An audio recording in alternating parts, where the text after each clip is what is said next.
Venolazer varikoz damar mərkəzinə xoş gəlmisiniz. Burada biz varikozun aradan qaldırılması üçün istifadə olunan bütün növ müalicələri həyata keçiririk. Bugün Ceyhun doktorun qəbulunda olacaq və onun gördüyü işlərin bir hissəsi haqqında məlumat verəcək.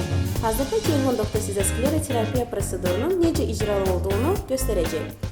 Müalicə başlamamışdan öncə pasiyentin ayaqlarına baxış keçirilir və rəngli Doppler müayinəsi icra olunur. Sonra genişlənmiş damarlar aşkar edilir və onlara köpük yeridilir.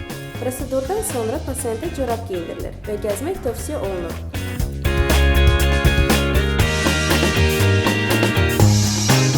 Əgər sizdə də damar genişlənməsi varsa, Venolazer varikoz damar mərkəzinə müraciət edə bilərsiniz.